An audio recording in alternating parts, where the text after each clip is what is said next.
Crônicas do Amanhecer, por Feijão, Centro Espírita Allan Kardec. Balneário Gaivota, 6 de março de 2018. Família indonésia morava com parentes mortos à espera de ressurreição. Parte 02. Uma família indonésia vivia em sua casa com os corpos sem vida de dois parentes, com a esperança de que ressuscitassem, informou a polícia do país. A descoberta aconteceu durante uma visita rotina de um médico, que alertou as autoridades depois que Neneng Atidja, uma mulher de 77 anos, não permitiu sua entrada na casa, que emitia um odor estranho. Quando a polícia entrou à força na residência, na cidade de Simai, ao oeste da ilha de Java, os agentes encontraram os corpos em decomposição do marido de Atidja e de sua filha, ambos com roupas e deitados em uma cama. A idosa havia espalhado pó de café ao redor dos corpos, segundo a polícia, que também encontrou dezenas de frascos de perfume por toda a casa. O marido de Atidja faleceu em dezembro, com 85 anos. A filha, 50, morreu há 2 anos. Neneng Atidja, que morava com os outros 2 filhos, contou que o marido e a filha foram vítimas de uma doença, mas que ela decidiu não enterrá-los com a esperança de uma ressurreição. Disse que ouvia sussurros e que se cuidasse dos corpos eles voltariam à vida, declarou a FIP o porta-voz da polícia, Arisso Prapto. A idosa não foi acusada até o momento, mas as autoridades abriram uma investigação. De acordo com o ensino da Bíblia, só há uma separação corpo-espírito, isto é, o homem só morre uma vez e, como aos homens está ordenado morrerem uma vez, vindo depois disso juízo, assim também Cristo, oferecendo-se uma vez para tirar os pecados de muitos, aparecerá segunda vez, sem pecado, aos que o esperam para a salvação. Hebreus 9, 27, 28. Como vimos, o homem morre e fica aguardando julgamento. Haverá um dia em que todos serão julgados. Ressurreição significa vivificação do corpo morto, não importa quanto tempo esteja nesse estado. Significa o reencontro do espírito com o corpo original e, se o espírito daquele que dentre os mortos ressuscitou a Jesus habita em vós, aquele que dentre os mortos ressuscitou a Cristo também vivificará os vossos corpos mortais pelo seu espírito que em vós habita. Romanos 8, 11. No Evangelho segundo o Espiritismo, Allan Kardec esclarece que a reencarnação fazia parte dos dogmas dos judeus, sob o nome de ressurreição. Só os saduceus, cuja crença era de que tudo acaba com a morte, não acreditavam nisso. As ideias dos judeus sobre esse ponto, como sobre muitos outros, não eram claramente definidas, porque apenas tinham vagas e incompletas noções acerca da alma e da sua ligação com o corpo. Criam eles que um homem que vivera podia reviver, sem saberem precisamente de que maneira o fato poderia dar-se.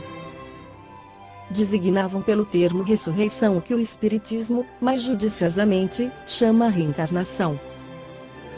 Com efeito, a ressurreição dá a ideia de voltar à vida ao corpo que já está morto, o que a ciência demonstra ser materialmente impossível, sobretudo, quando os elementos desse corpo já se acham desde muito tempo dispersos e absorvidos. A reencarnação é a volta da alma ou espírito à vida corpórea, mas em outro corpo especialmente formado para ele que nada tem de comum com o antigo. A palavra ressurreição podia assim aplicar-se a Lázaro, mas não a Elias, nem aos outros profetas.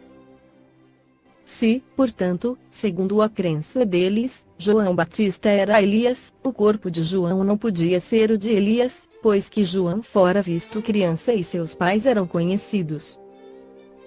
João, pois, podia ser Elias reencarnado, porém, não ressuscitado.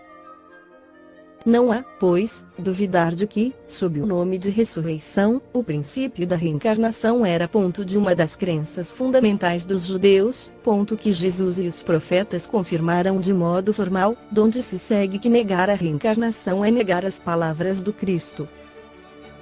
Um dia, porém, suas palavras, quando forem meditadas sem ideias preconcebidas, reconhecer-se-ão autorizadas quanto a esse ponto, bem como em relação a muitos outros. A essa autoridade, do ponto de vista religioso, se adita, do ponto de vista filosófico, a das provas que resultam da observação dos fatos. Quando se trata de remontar dos efeitos às causas, a reencarnação surge como de necessidade absoluta, como condição inerente à humanidade, numa palavra como lei da natureza. Pelos seus resultados, ela se evidencia, de modo, por assim dizer, material, da mesma forma que o motor oculto se revela pelo movimento. Só ela pode dizer ao homem de onde ele vem, para onde vai, por que está na Terra, e justificar todas as anomalias e todas as aparentes injustiças que a vida apresenta. Sem o princípio da preexistência da alma e da pluralidade das existências, são ininteligíveis, em sua maioria, as máximas do Evangelho, razão por que hão dado lugar a tão contraditórias interpretações. Está nesse princípio a chave que lhes restituirá o sentido verdadeiro. Segue esclarecendo Allan Kardec, os laços de família não sofrem destruição alguma com a reencarnação, como pensam certas pessoas. Ao contrário, tornam-se mais fortalecidos e apertados. O princípio oposto, sim, os destrói. No espaço, os espíritos formam grupos ou famílias entrelaçados pela afeição, pela simpatia e pela semelhança das inclinações. Ditosos por se encontrarem juntos, esses espíritos se buscam uns aos outros. A encarnação apenas momentaneamente os separa, porquanto, ao regressarem à erraticidade, novamente se reúnem como amigos que voltam de uma viagem. Muitas vezes, até, uns seguem a outros na encarnação, vindo aqui reunir-se numa mesma família, ou no mesmo círculo, a fim de trabalharem juntos pelo seu mútuo adiantamento. Se uns encarnam e outros não, nem por isso deixam de estar unidos pelo pensamento. Os que se conservam livres velam pelos que se acham em cativeiro. Os mais adiantados se esforçam por fazer que os retardatários progridam. Após cada existência, todos têm avançado um passo na senda do aperfeiçoamento. Cada vez menos presos à matéria, mais viva se lhes torna a afeição recíproca, pela razão mesma de que, mais depurada, não tem a perturbá-la o egoísmo, nem as sombras das paixões. Podem, portanto, percorrer, assim, ilimitado número de existências corpóreas, sem que nenhum golpe receba a mútua estima que os liga.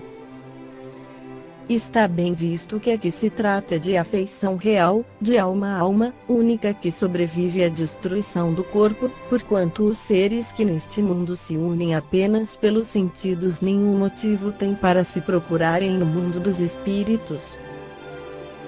Duráveis somente são as afeições espirituais, as de natureza carnal se extinguem com a causa que lhes deu origem. Ora, semelhante causa não subsiste no mundo dos espíritos, enquanto a alma existe sempre. No que concerne às pessoas que se unem exclusivamente por motivo de interesse, essas nada realmente são umas para as outras, a morte as separa na terra e no céu. A união e afeição que existem entre pessoas parentes são um índice da simpatia anterior que as aproximou, daí vem que, falando-se de alguém cujo caráter, gostos e pendores nenhuma semelhança apresentam com os dos seus parentes mais próximos, se costuma dizer que ela não é da família. Dizendo-se isso, enuncia-se uma verdade mais profunda do que se supõe. Deus permite que, nas famílias, ocorram essas encarnações de espíritos antipáticos ou estranhos, com o duplo objetivo de servir de prova para uns e, para outros, de meio de progresso. Assim, os maus se melhoram pouco a pouco, ao contato dos bons e por efeito dos cuidados que se lhes dispensam. O caráter dele se abranda, seus costumes se apuram, as antipatias se esvaem. E desse modo que se opera a fusão das diferentes categorias de espíritos, como se dá na Terra com as raças e os povos. O temor de que a parentela aumente indefinidamente, em consequência da reencarnação, é de fundo egoístico, prova, naquele que o sente, falta de amor bastante amplo para abranger grande número de pessoas. Um pai, que tem muitos filhos, ama-os menos do que amaria um deles, se fosse único. Mas, tranquilizem-se os egoístas, não há fundamento para semelhante temor. Do fato de um homem ter tido 10 encarnações, não se segue que vai encontrar, no mundo dos espíritos, 10 pais, 10 mães, 10 mulheres e um número proporcional de filhos e de parentes novos. Lá encontrará sempre os que foram objeto da sua afeição, os quais se lhe terão ligado na terra, a títulos diversos, e, talvez, sob o mesmo título. No Livro dos Espíritos, Allan Kardec esclarece mais sobre a reencarnação nas perguntas e respostas abaixo dos Espíritos 166. A alma que não atingiu a perfeição durante a vida corpórea, como acaba de depurar-se, submetendo-se à prova de uma nova existência. 166. A como ela realiza essa nova existência? Pela sua transformação como espírito. Ao se depurar, a alma sofre sem dúvida uma transformação, mas para isso necessita da prova da vida corpórea. 166b. A alma tem muitas existências corpóreas? Sim, todos nós temos muitas existências. Os que dizem o contrário querem manter-vos na ignorância em que eles mesmos se encontram, esse é o seu desejo. 166c. Parece resultar, desse princípio, que após ter deixado o corpo a alma toma outro. Dito de outra maneira, que ela se reencarna em novo corpo. É assim que se deve entender? É evidente? 167. Qual a finalidade da reencarnação? Expiação, melhoramento progressivo da humanidade. Sem isso, onde estaria a justiça? 168. O número das existências corpóreas é limitado ou o espírito se reencarna perpetuamente? A cada nova existência o espírito dá um passo nascendo do progresso quando se despojou de todas as impurezas, não precisa mais das provas da vida corpórea. 169. O número das encarnações é o mesmo para todos os espíritos? Não. Aquele que avança rapidamente se poupa das provas. Não obstante, as encarnações sucessivas são sempre muito numerosas porque o progresso é quase infinito. 170. Em que se transforma o espírito depois de sua última encarnação? Espírito bem-aventurado, um espírito puro. Esta foi a crônica do amanhecer de 6 de março, por Feijão.